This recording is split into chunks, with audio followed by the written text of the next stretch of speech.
नमस्कार। आज महाराणा कुंभा और स्थापत्य कला एवं विद्यानुराग पर चर्चा करेंगे। इतिहास में महाराणा कुंभा को एक विजेता के रूप में जाना जाता है, लेकिन उससे भी महत्वपूर्ण स्थान उनका स्थापत्य और विद्यानुन्नति के संबंध में है। महाराणा कुंभा जब मेवाड़ की गद्दी पर बैठते हैं तो उस समय तक मेवाड़ में प्राचीन स्थापत्य कला के विकास की परंपरा बनी हुई थी और स्थापत्य कला के नमूनों के रूप में मंदिर, किले, बापी, जलाशय आदि मौजूद थे जो अपनी स्थापत्य कला की विशेषताओं के लिए जाने जाते थे। उनमें बारडोली का शिव मंदिर, कल्याणपुर के तक्षण कला के नमूने, साणेश्वर का मंदिर, नागदा का सास बहू का मंदिर, चित्तौड़ का सूर्य मंदिर तथा अद्भुत जी का मंदिर। इसके अलावा भी चित्तौड़ और आबू के बहुत सारे मंदिर, इन सब की कला ने कुंभा को प्रभावित किया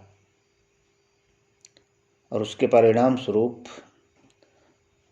कुंभा ने अपने ज्ञान अनुभव से न केवल उस परंपरा को निभाया वरन उसे विशेष रूप से पल्लवित और विकसित करने का कार्य किया। सामरिक आवश्यकता की पूर्ति के लिए नगर तथा दुर्ग निर्माण योजना में उसने एक नव जीवन का संचार किया, एक नई परंपरा स्थापित की। मंदिरों के निर्माण में भी सुरक्षा और धार्मिक भावना का सामंजस्य उपस्थित कर एक नूतन चेतना को स्थापत्य कला में जन्म दिया गया। कुंभा से पूर्व जो मंदिर बनते थे वो पूजा अर्चना के लिए थे, लेकिन कुंभा के शासनकाल के दौरान जो मंदिर बने वो पूजा अर्चना के साथ साथ में सुरक्षा की दृष्टि से भी महत्वपूर्ण थे। मंदिरों को साम्राज्य की सुरक्षा का एक अंग बनाया गया। हम यहाँ दुर्ग स्थापत्य की चर्चा करेंगे, सामरिक स्थापत्य के बारे में जानकारी लेंगे। कुंभा के द्वारा मेवाड़ में सुरक्षा प्रबंध हेतु 32 दुर्गों का निर्माण करवाया गया अपने शासनकाल के दौरान। अपने राज्य की पश्चिमी सीमा और सिरोही के बीच में कई तंग रास्तों को सुरक्षित रखने के लिए नाकाबंदी की और सिरोही के निकट बसंती दुर्ग का निर्माण करवाया। मेरों के प्रभाव को रोकने के लिए मचान दुर्ग का निर्माण करवाया।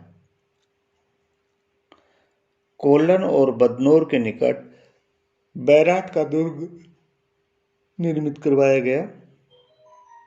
बहुमठ क्षेत्र में अनेक दुर्ग बनवाए जिससे कि भीलों को नियंत्रित किया जा सके।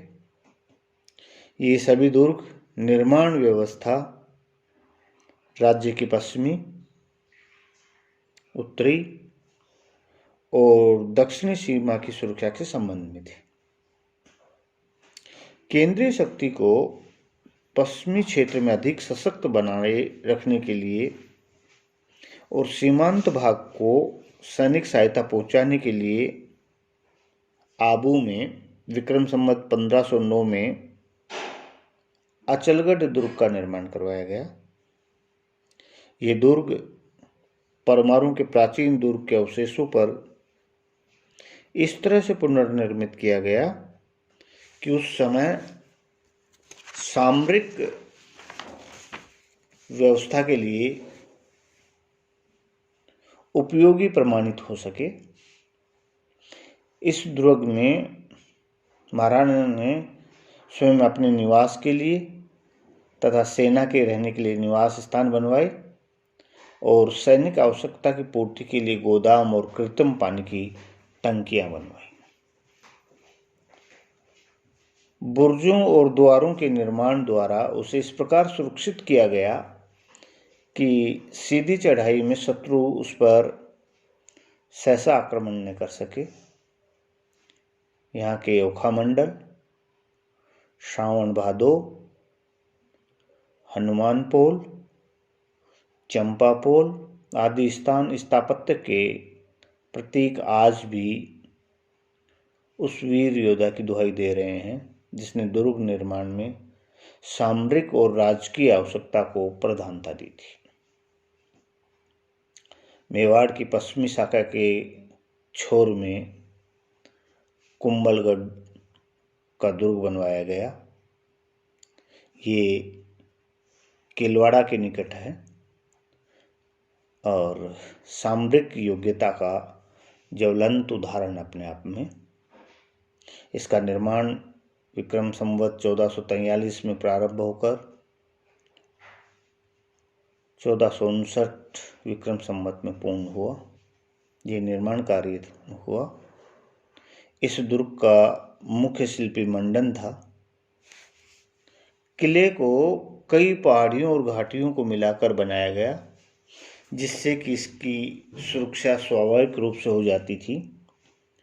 बीच वाले ऊंचे स्थान मंदिर, मकान और राजप्रसाद के लिए रखे गए थे।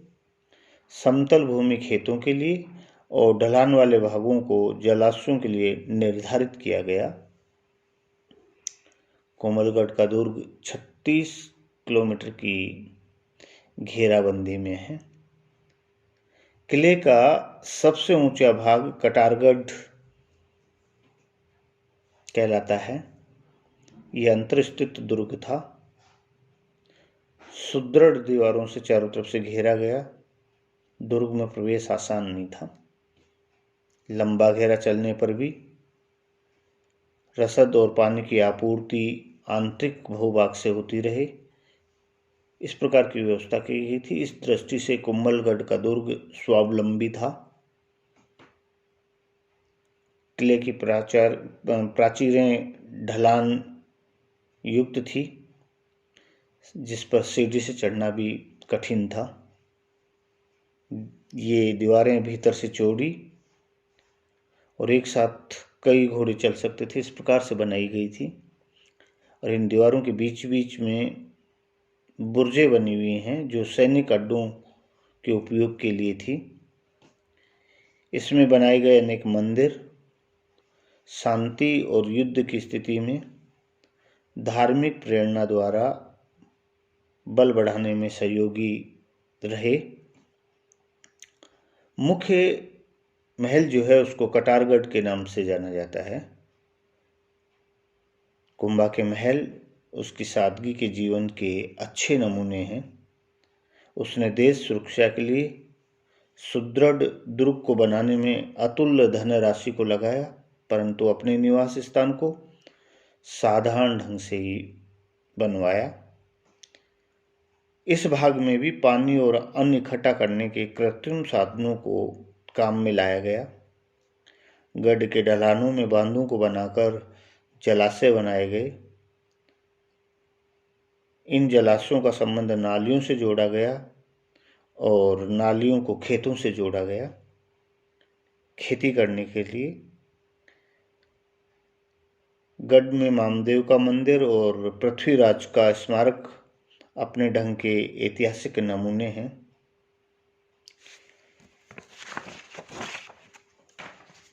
पहाड़ी भाग की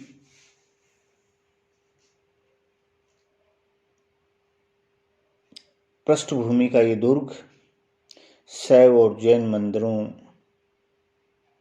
को स्थान देता है।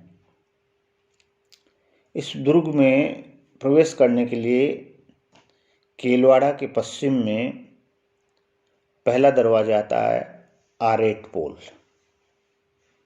फिर 1 मील आगे की दूरी पर आगे हल्ला पोल है। हल्ला पोल से प्रमुख प्रवेश द्वार हनुमान पोल तक पहुँचा जाता है। हनुमान पोल से विजय पोल में प्रवेश किया जाता है और विजय पोल से राजप्रसाद में कटारगढ़ में प्रवेश किया जाता है। कड़ी नाकेबंदी और सुरक्षा की दृष्टि से ये दुर्ग, कोमलगढ़ का दुर्ग जो है वो बहुत ही महत्वपूर्ण है अपने आप में। चित्तौड़गढ़ कहा जाता है कि गढ़ तो चित्तौड़गढ़ बाकी सब गढ़ैया। महाराणा कुंभा के शासनकाल के दौरान विक्रम संवत 1505 में चित्तौड़गढ़ के दुर्ग परिसर में कीर्ति स्तंभ की स्थापना हुई। राणा के द्वारा महलों का निर्माण खुले बरामदों के साथ में करवाया गया। रानियों और राजकुमारियों के लिए अलग अलग आवास बनाए गए और राजप्रसाद के अहाते में ही शस्त्रागार, कोषागार का निर्माण भी करवाया गया। उसके शासनकाल के दौरान चित्तौड़गढ़ परिसर में बावड़ियों और तालाब इत्यादि का निर्माण भी करवाया गया। कुछ मंदिरों का निर्माण हुआ जो अपनी विशालता तथा तक्षण कला के विलक्षण या यूं कहें कि अद्वितीय उदाहरण हैं। उनमें कुंभस्वामी का मंदिर, संगार चौरी का मंदिर, मीरा मंदिर, एकलिंग जी का मंदिर और रणकपुर का मंदिर भी। इस काल में देव मूर्तियां, आभूषणों तथा केश में सर्वथा नवीन प्रसाधन युक्त हैं। लोक जनजीवन की घटनाएं और पौराणिक कथाएं अद्भुत सफाई और शक्ति से उत्कीर्ण की गई हैं। साधारणतः कुंभाकालीन कलाकारों की ये अनुपम कृतियां अपनी सजीवता, गति तथा कला की उत्तमता के विशिष्ट उदाहरण हैं। विद्यानुराग महाराणा कुंभा न केवल वीर, युद्ध कुशल तथा कला प्रेमी था, वरन एक विद्वान तथा विद्यानुरागी भी था। वो विद्वानों का आश्रयदाता था। अनेक विद्वानों को उसके दरबार में सम्मानित भी किया गया था। एकलिंग महात्म्य से ज्ञात होता है कि वह वेद, स्मृति, मीमांसा, उपनिषद, व्याकरण, राजनीति और साहित्य में बड़ा निपुण था। उसके द्वारा 3 ग्रंथों की रचना की गई। संगीतराज, संगीत मीमांसा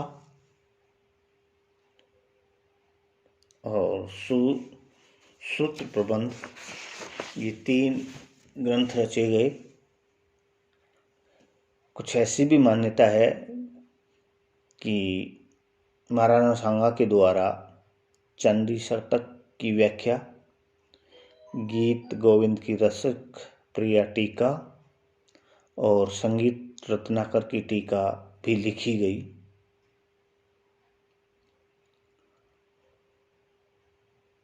ये भी मान्यता है कि उनके द्वारा 4 नाटकों की रचना की गई।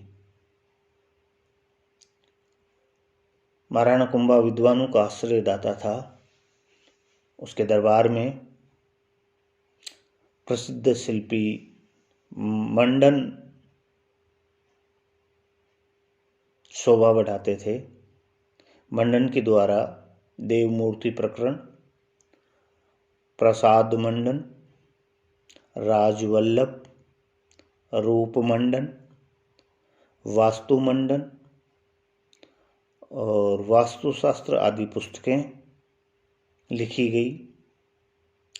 मंडन का भाई नाथा था, जिसके द्वारा वास्तु मंजरी लिखी गई, और मंडन नाथा के पुत्र गोविंद के द्वारा उद्दार धोरणी, कलानिधि तथा द्वार दीपिका, ये 3 ग्रंथ लिखे गए। कीर्ति स्तंभ की प्रशस्ति के रचयिता कवि अत्रि और महेश भी महाराणा कुंभा के दरबार की शोभा बढ़ाते थे।